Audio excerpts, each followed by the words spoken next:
જોઈ રહ્યા છો GTPL ગુજરાતી. જ્યોતિષ અને વિજ્ઞાનનો અનેરો સંગમ એટલે જ્યોતિષ ગુરુ ડોક્ટર પંકજ નાગર. જ્યોતિષ એક વિજ્ઞાન.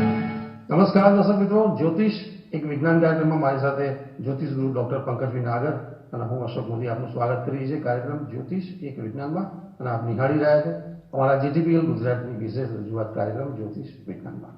પંકજભાઈ આપનું સ્વાગત. નમસ્કાર અશોકભાઈ, નમસ્કાર મારા વાલા દર્શક મિત્રો. જ્યોતિષ એક વિજ્ઞાનમાં આજે 7 વર્ષની ઉડાન અને ઊંચી સફર, ખાસ કરીને વિશેષ જ્ઞાન અને જ્ઞાન વિશેષ વાતો કરી તમને અહીં સુધી અમે લઈને આવ્યા છીએ. દરેક સબ્જેક્ટમાં એક નોવેલ્ટી છે, વિવિધતા છે.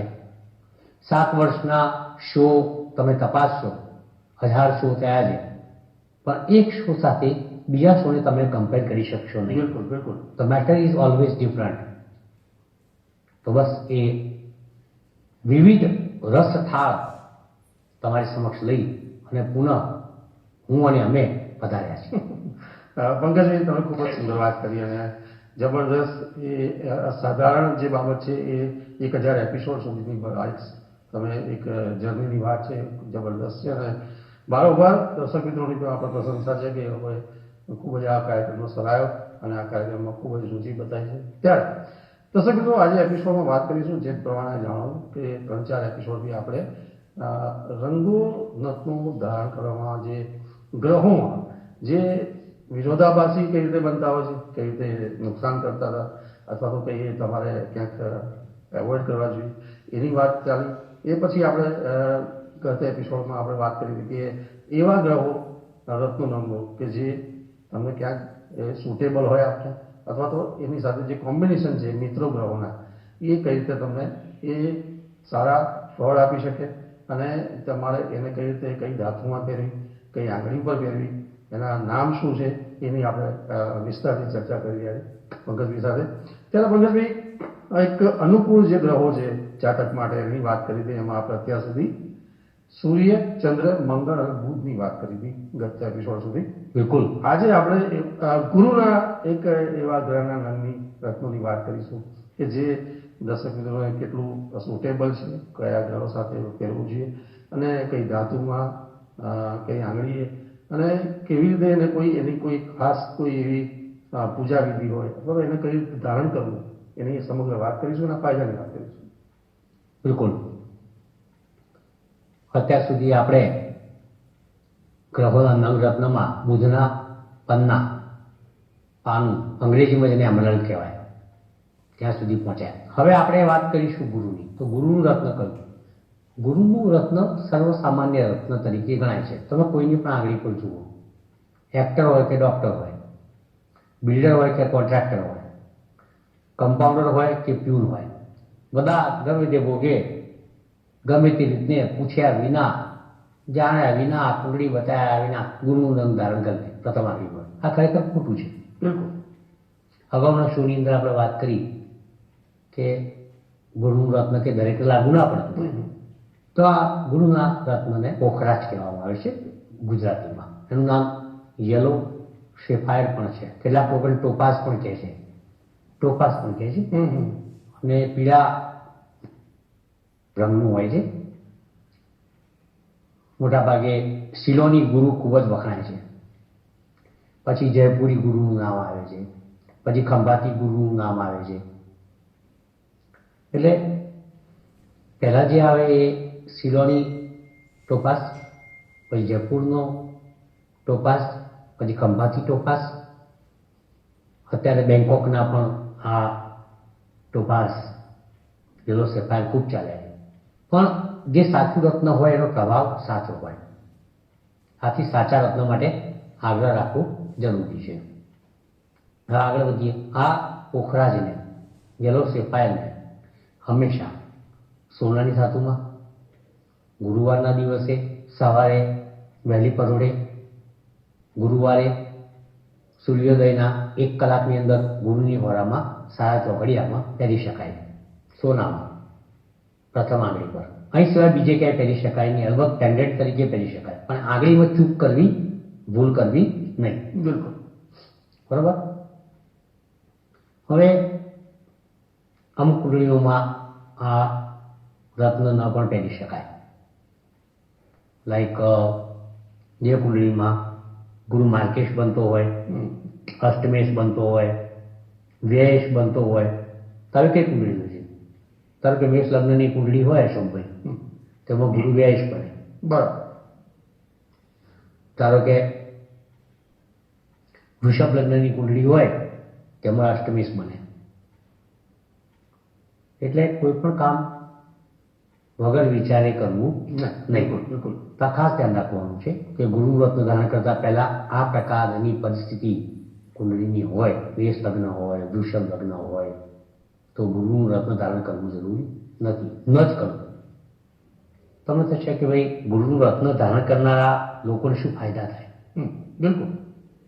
બરોબર. ફાયદામાં એવું છે કે રત્નો અને નંગ લોકો ફાયદા માટે જ પહેરતા હોય છે, પણ ગુરુ રત્નનું એક વિશેષ લાભ એ છે કે બાળક તમારો અભ્યાસ કરતું હોય, સંતાન તમારું અભ્યાસ કરતું હોય, તો એને અભ્યાસમાં બિલકુલ ફાયદા, સાનુકૂળતા આવે છે. બાળક તમારું અભ્યાસમાં નિષ્ફળ જતું હોય, એકાગ્રતા ના રહેતી હોય, મન એનું ચંચળ રહેતું હોય, વારંવાર નિષ્ફળ જતો હોય અભ્યાસમાં, હાયર સ્ટડી કરવાની હોય, એમકોમ, ડીએમબી, પીએચડી, કોઈ વિશેષ સ્ટડી કરવાની હોય અને ન કરી શકતો હોય, તો એવા સમયે પણ ગુરુનું આ રત્ન નંગ જો ધારણ કરાવવામાં આવે તો ગુરુ અભ્યાસલક્ષી રહેશે. ગુરુ વિના જ્ઞાન નહીં. ગુરુ કોઈ ના કરે. ગુરુ એટલે શિક્ષક છે, આચાર્ય છે, એ દ્રોણાચાર્ય છે. અને એમાંથી અર્જુન નામનો એક શિષ્ય મહાભારતનું યુદ્ધ જીતે છે, એનું નામ ગુરુ છે. ગુરુ રંગે પીળો છે. ગુરુ સ્વભાવે ધાર્મિક છે. ગુરુના કારણે તમારો ધર્મ, આધ્યાત્મવાદ વધે છે. જે લોકો પતલા રહેતા હોય એવા જાતકોએ હંમેશા ગુરુનું રત્ન ધારણ કરવું જોઈએ, તેમનો મેદ વધે. જે લોકો ધનની ઓછક હોય, વાણી પર સંયમ ના રહેતો હોય, તો એવા જાતકોએ પણ ધન સંચય માટે ગુરુ ગ્રહના રત્ન પોખરાજને, યલો સેફાયરને ધારણ કરવું જોઈએ. ગુરુથી જ્ઞાન વધે, ગુરુથી ધન વધે, ગુરુથી મન સ્થિર થાય, ગુરુથી ધર્મ આવે, ગુરુથી આધ્યાત્મવાદ આવે, ગુરુથી સંસ્કાર આવે, ગુરુથી શિસ્ત આવે, ગુરુથી શિક્ષણ આવે, ગુરુથી અભ્યાસ વધે, અભ્યાસમાં સફળતાઓ મળે, ગુરુથી આર્થિક સ્થિતિ પરવાન થાય, ગુરુથી સંધિની સાચી સમજ આવે, ગુરુથી તમારામાં બિહેવિયરલ ચેન્જ એ પણ આવે. તો આનું નામ ગુરુ છે. બિલકુલ. ગુરુ એટલે મેં કહ્યું એમ જ્ઞાનનો કારક. હવે આ ગુરુ મેં કહ્યું એમ દરેકે પહેરવો જરૂરી નથી. મેં કહ્યું આજકાલ બધા ફેશનમાં ગુરુ પહેરી પડતા હોય છે. ઇટ્સ અ કોમન જેમ રત્ન નંગ. પણ મેં અગાઉ સમજાવ્યું એમ દરેકે પહેરવું જરૂરી નથી. કુંડળીમાં ગુરુ શનિ સાથે હોય, કુંડળીમાં ગુરુ મકર રાશિમાં હોય, કુંડળીમાં ગુરુ કન્યા રાશિમાં હોય તો નિર્બળ ગુરુ કહેવાય, એ લોકો ખાસ પહેરવું. કુંડળીમાં ગુરુ ધન મીન રાશિમાં હોય, કર્કમાં હોય તો એ લોકોએ પણ પહેરી શકાય. બળવાન થયેલું ગુરુ વધારે બળવાન થાય. ગુરુનું રત્ન ધારણ કરવાથી શેરબજારમાં પણ ફાયદો થાય, લાંબા ગાળાના રોકાણોમાં પણ ફાયદો થાય. આમ ગુરુ એ બધાનું કરે સારું, એનું નામ ગુરુ. આવો રાખણ નથી. પગલજી તમે ખૂબ સુંદર વાત કરી કે જે રત્નનંગોની આ સિરીઝમાં આજે જે એક સારા જે ગ્રહોના જે નંગો પહેરવાની બાબત છે એમાં ગુરુના નંગની તમે ખૂબ સુંદર વાત કરી. અને I think majority of people જે ગુરુના નંગ એક ક્યાંક પસંદ કરતું હોય છે પહેરવાનું, અને ક્યાંક એ લોકો પ્રેરિત બી છે ગુરુના એક આ ગ્રહના બ્રહ્માંડમાં જબરદસ્ત ગ્રહ છે અને ગુરુનું નંગ લોકો પહેરતા હોય.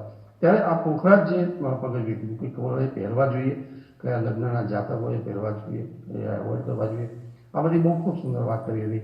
અને પગલજી જબરદસ્ત લોકોના એની માહિતી તમે આપી છે ગમશે લોકોને. એ પછી આગળના એક એવા ગ્રહની વાત કરીએ, શુક્રની વાત કરીએ છીએ.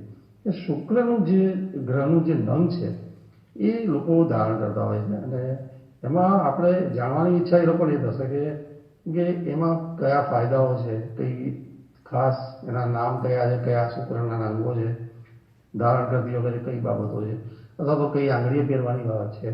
અને એના સુલભ એવા ગ્રહો, જો મિત્ર ગ્રહોની જો વાત હોય કે જેની સાથે પહેરાય અથવા તો કયા ગ્રહ સાથે એવોઇડ કરવું, ક્યાં કઈ પ્રતિકૂળ બાબત હોય, સાવધાની રાખવાની હોય, અને કયા લોકોએ પહેરવું જોઈએ એની વાત. શુક્રનું રત્ન દરેક વ્યક્તિ જાણે અજાણે પહેરતી જ હોય છે, કારણ કે એમના હીરો છે. ડાયમંડ હીરો કોને ના ગમે? ફિલ્મનો હોય કે રત્નનો હોય, હીરો બધાને પસંદ છે. એ સોલિટેર હોય કે કોઈ પણ પ્રકારનો હોય. હીરા જડિત આભૂષણો એ સ્ત્રીની જીવનની પ્રાથમિકતા છે. હીરો તમને ખરેખર લાઈફમાં હીરો બનાવે છે. હીરો તમારા દરેક કે દરેક ભોજનને શીરો બનાવે છે. હીરો એટલે ડાયમંડ, અને આ છે શુક્રનું રત્ન. અલબત્ત અતિ મોંઘું છે. હીરો પહેરવો એ સામાન્ય માણસના ખેલ નથી, કારણ કે ડાયમંડ કોઈની રૂહ સાંભળ્યું છે? કોહિનૂર હીરા વિશે, જે અત્યારે ગ્રેટ બ્રિટનમાં પડ્યું. સાહેબ, એના કારણે ધ ગ્રેટ બ્રિટન બન્યું. નૂર એટલે તેજ, એટલે તારા ચહેરા પર નૂર છે. તો આ કોહિનૂર એ બ્રિટનનું નૂર છે, પહેલા ભારતનું નૂર હતું. બિલકુલ. આ નૂર પાછું લાવવું જરૂરી છે. તો આ શુક્ર કે જે એશો આરામનો ગ્રહ છે, ભૌતિકવાદનો ગ્રહ છે, કે જે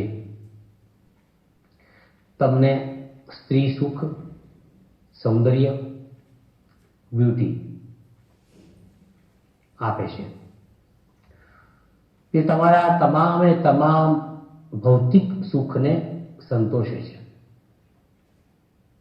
જે જીવનના એક આનુષાંગિક અનિવાર્ય અંગ સેક્સ સાથે જોડાયેલો છે, એનું નામ છે હીરો.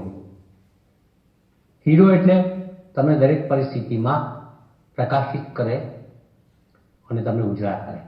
હીરો સેન્ટમાં ખરીદવો હોય ત્યારે મધ્યમ વર્ગના કુટુંબના જાતકને તકલીફ પડે, એટલો મોંઘો હોય. 1 સેન્ટ, 2 સેન્ટ, 4 સેન્ટ, 10 સેન્ટ. પણ અમીરી આલમમાં, બાદશાહી આલમમાં તો હીરા એ એક શોખ છે. ઢગલે ઢગલો હીરા ત્યાં છે, પણ તમે જુઓ હીરા ત્યાં છે એટલે એમની પાસે આખા સામ્રાજ્ય છે. ખબર નથી પડતી સામ્રાજ્ય છે એટલે હીરા છે કે હીરાના કારણે સામ્રાજ્ય. પણ એટલી વાત ચોક્કસ છે કે હીરો ધારણ કરો તો એક સમ્રાટ જેવી સ્થિતિ, એક ક્વીન જેવી પરિસ્થિતિ, એક પ્રિન્સેસ જેવું વાતાવરણ લાઈફની અંદર અનુભવ અને અનુભૂતિ કરાવે છે. એમાં લેશ માત્ર શંકા નથી. હીરો માત્ર ઝવેરી પારખી શકે. હીરાના હંમેશા સોનાની અંદર આંગળી પર પહેરી શકાય, ટચલી, છેલ્લી આંગળી પર. હીરો સાચો હોવો જરૂરી છે. જે લોકોની રાશિ વૃષભ હોય, તુલા હોય, તે લોકો હીરો પહેરી શકે છે. કુંડળીમાં જે લોકોનું મકર કુંભ લગ્ન હોય એ લોકો પણ હીરો પહેરી શકે છે. કુંડળીમાં શુક્ર વૃષભ કે તુલા રાશિ આગળ હોય એવા લોકો હીરો પણ પહેરી શકે છે. કુંડળીમાં શુક્ર મીન રાશિમાં હોય તો એવા લોકો પણ હીરો પહેરી શકે છે. હીરો પહેરવાથી તમને જીવનમાં ભૌતિક વાદનો આસ્વાદ મળે છે. હીરો પહેરવાથી તમારી લાઈફસ્ટાઈલ હીરો જેવી લેવિશ અને જેને કહેવાય કે હાઈ ફાઈ એ પ્રકારની બની જાય છે. બિલકુલ. હીરો પહેરવાથી આપોઆપ સ્ત્રી સુખ મળે છે, પ્રેમ પ્રણયનું સુખ મળે છે, ડાયાબિટીસ જાય છે, શુક્રના તમામ રોગ ગુપ્ત રોગમાં આવે છે એ પણ જાય છે, શરીરમાં વધારે શર્કરા શુગર હોય તો એ પણ જાય છે. હીરો પહેરવાથી તમારા ચહેરા પર તેજ આવે છે, નૂર આવે છે. હીરો પહેરવાથી તમે સંપત્તિના માલિક બની શકો છો. જે લોકો પરમેનન્ટ હીરો પહેરતા હોય અને સસ્તો હોય તો સોનું એની પાછળ આવે છે, ચાંદી એની પાછળ આવે છે, ભૌતિકવાદ એની પાછળ આવે છે. કારણ કે હીરામાં સાચો હીરામાં તાકાત છે કે ઝીરોમાંથી માણસને હીરો બનાવે છે. એટલે તેનું નામ હીરો જ. કેમ એનું નામ ઝીરો ના રાખ્યું? તો મિત્રો, હીરો આ લોકો પહેરી શકે અને કયા લોકો ન પહેરી શકે એની વાત કરું. લાઈક મિથુન લગ્નના જાતકો હોય તો વ્યય સ્થાનનો માલિક બને, તુલા લગ્નના જાતકો હોય તો અષ્ટમ ભાવનો સ્વામી બને, વૃશ્ચિક લગ્નના સ્વામી હોય તો વ્યય સ્થાનનો માલિક બને. આવા સમયે હીરો ન પહેરીએ તો સારું, બાકી બધા પહેરી શકે છે અને એનો ઊંડા અદ્ભુત લાભ લઈ શકે છે, એમાં લેશ માત્ર શંકા નથી. આવું અન્ય કોઈ રત્ન તરફ આગળ વધીએ. બિલકુલ. પરંતુ પંકજભાઈ, તમે શુક્રની જે વાત કરી કે શુક્ર જે ગ્રહ છે એનો જે નંદ જે આપણે રત્નની વાત કરી એમાં હીરો એ કેટલું બધું જબરદસ્ત છે, અને જે ભૌતિક વાત અને ખાસ જે હેલ્થ બાબત છે અથવા તો જે સંપત્તિની બાબત છે, આ બધી બાબતોમાં વ્યક્તિનું જે ખરેખર સુખ છે એ આ હીરો એમાં રહ્યું છે ને. હીરો બનાવતો હોય છે. તો એમ ખૂબ સુંદર વાત કરી. પંકજભાઈ, એ પછી જો વાત કરીએ તો શનિની વાત કરીશું કે શનિ ગ્રહનું આપણે જો જાતકે કોઈ નંદ ધારણ કરવું હોય તો એ કહ્યું, અને એમાં ફાયદાઓની વાત કરીએ, અને એ પાછું એ જાજી જ વસ્તુ છે કે કઈ ધાતુમાં પહેરવું, કઈ આંગળીમાં પહેરવું, એના ક્યારે કયા લોકોએ પહેરવું ન પહેરવું, એ કોને ફાયદો આપી શકે, અને જે લોકો શોખથી પહેરતા હોય છે અથવા તો એ લોકો કોઈ પ્રેરિત કોઈ બાબતથી પહેરતા હોય છે, તો એમાં ડિફરન્સ કઈ રીતે રાખવો, કેવી રીતે રાખવો? શનિનું રત્ન એટલે નીલમ, જેને બ્લુ શેફાયર કહીએ છીએ. નીલમણી કહેવામાં આવે છે. ક્યારેક નીલમ ટાઇટેનિક ડૂબાડે અને ક્યારેક ડૂબેલા અમિતાભ બચ્ચનને બચાવે. નીલમ હંમેશા જમણા હાથની સૌથી મોટી આંગળી પર સોનાની ધાતુમાં ધારણ કરવું જોઈએ. 5 કેરેટ તો બહુ થઈ ગયું. પહેલાને ટેસ્ટ ઉપર લેવું પડે, પરીક્ષણ પર, કે નીલમનું રત્ન તમે લાવો મોટું 5-7 કેરેટનું, તેનો ઓશિકા નીચે 3 રાત રાખીને સૂઈ જવાનું. રાતના 3 રાતના તમે સૂઈ જાઓ, રાત્રે સપના સારા આવે તો તમારે સમજવાનું કે આ નીલમ તમને માફક આવે છે. This is fact. બરાબર. નીલમ માફક આવે તો મેં કહ્યું ને કેબીસી મળે. આ કેબીસી 1 કરોડ રૂપિયાની આખું કેબીસી. નીલમ માફક આવે તો રંકમાંથી રાજા બનાવે. નીલમ માફક આવે તો ગુપ્ત રોગો થાય નહીં. વાયુના તમામ રોગમાંથી મુક્તિ મળે. પેટની તકલીફો હોય, હૃદયની તકલીફો હોય, સાંધાના દુખાવા હોય, આ વાયુના ઉદાહરણ છે. એમાંથી તમને મુક્તિ મળે. ઘૂંટણના દર્દોમાંથી મુક્તિ મળે.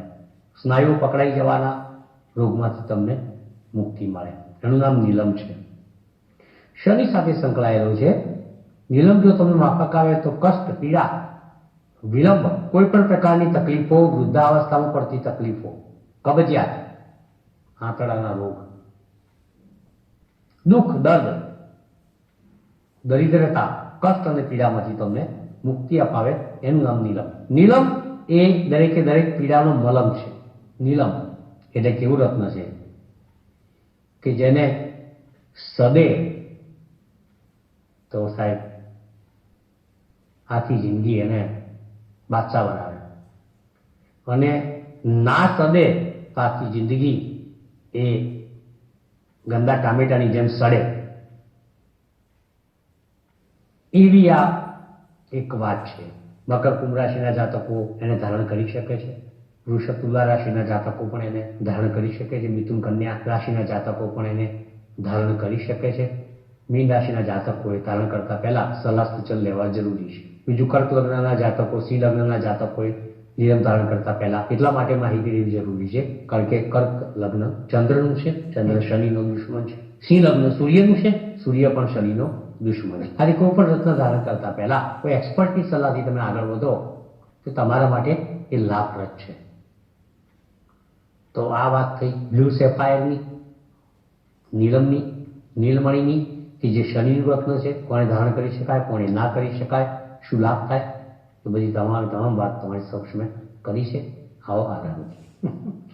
પંકજભાઈ, આપણો વિશેષ આભાર કે લગભગ આપણે જે બ્રહ્માંડના મુખ્ય ગ્રહો છે બધા એના ગ્રહોના જે રત્નરંગો ધારણ કરવાની બાબત છે એમાં એ રત્નરંગો કઈ રીતે આપણને સુલભ અને સારા પરિણામો આપી શકે, અથવા તો એને જે પહેરવાનું ધારણ કરવાની જે બાબત છે, કઈ ધાતુમાં કે કઈ આંગળીએ કે કઈ રીતે એને ધારણ કરવું, અને કયા લગ્નના જાતકોએ એને વધારે સુટેબલ છે, કયા લોકોએ એવોઇડ કરવું. તો જે લોકો રત્નરંગો પહેરવાના જે શોખીન છે, ધારણ કરતા હોય છે, તો એ લોકોએ આ બધી બાબતો જો જ્યોતિષિક બાબતો થોડી ધ્યાન રાખી દે તો એ લોકોને ઘણા સારા પરિણામ મળી શકે છે, અથવા તો એવી કોઈ બાબતોથી એ બચી શકે છે. પંકજભાઈ, અને આજે એપિસોડમાં આપણે ગુરુનું પોખરાજ હોય, શુક્રનો હીરો છે અને શનિનું નીલમ, આ 3 ખૂબ જ જબરદસ્ત મુખ્ય બ્રહ્માંડના ગ્રહોના તમે ગ્રહોના નંબરોની વાત કરીએ આઈ થિંક દર્શક મિત્રોને ખૂબ જ સારી માહિતી મળી ગઈ. અન્ય કોઈ બાબતની ચર્ચા કરીએ કારણ કે કાર્યક્રમમાં સમયની મર્યાદા છે અને હવે સમાપન તરફ છીએ. તો નેક્સ્ટ એપિસોડમાં હજી પણ આપણે હજી રાહુ કેતુના ગ્રહોનું ઉદાહરણ કરવાની બાબત છે એની વાત કરીશું. અત્યારે રજા આપશો. નમસ્કાર. જ્યોતિષ એક વિજ્ઞાન. શિવ ઓપ્ટિક મારું અવલોકન એવું કહે છે કે અમાસના દિવસે જન્મેલા જાતકો પ્રકૃતિથી જળ વધુ ઊંઘનારા, વધુ ખોરાક લેનારા અને બેફિકરા હોય છે. પૂનમના દિવસે જન્મ લેનારા જાતકો વધારે ખાલી ખોટી ચિંતા કરનારા, ઓછી ઊંઘ લેનારા, પરોપકારી, ઓછું જમનારા ખાનારા અને થોડીક બુદ્ધિ પ્રતિભાનું એક પ્રતિનિધિત્વ કરનારા હોય છે. પરંતુ આ બંને ગુણ ત્યાં પૂનમના જન્મેલા જાતકો માટે પણ નુકસાનકારક છે, તો અમાસના જન્મેલા જાતકો માટે પણ મેં જે જણાવ્યા ગુણ એ ક્યાંક અવગુણ બની જાય છે. બંને દિવસે જન્મેલા જાતકો માટે એક ઉપાય બતાવું છું. અમાસના દિવસે જન્મેલા જાતકે બસરાનું મોતી ધારણ કરવું જોઈએ અને પૂનમના દિવસે જન્મેલા જાતકોએ મુનાર્ક નામનું એક સ્ટોન આવે છે એ ધારણ કરવું જોઈએ. તો બંનેની પરિસ્થિતિમાં ફેર પડે છે. મળી. જ્યોતિષ એક વિજ્ઞાન. જ્યોતિષ એક વિજ્ઞાન કાર્યક્રમ અંતર્ગત સટીક ઉત્તર અને માર્ગદર્શન આપશે જ્યોતિષ શાસ્ત્રી ડોક્ટર પંકજ નાગ. આપ આપના સવાલોની સાથે પોતાનું નામ, જન્મ તારીખ તેમજ જન્મ કુંડળી સહિતની માહિતી વોટ્સઅપ કરી શકો છો અમારા આ નંબર પર. આપના પ્રશ્નોના ઉત્તરો ડોક્ટર પંકજ નાગર આપશે. કાર્યક્રમ જ્યોતિષ એક વિજ્ઞાન. આપ જોઈ રહ્યા છો GTPR ગુજરાત.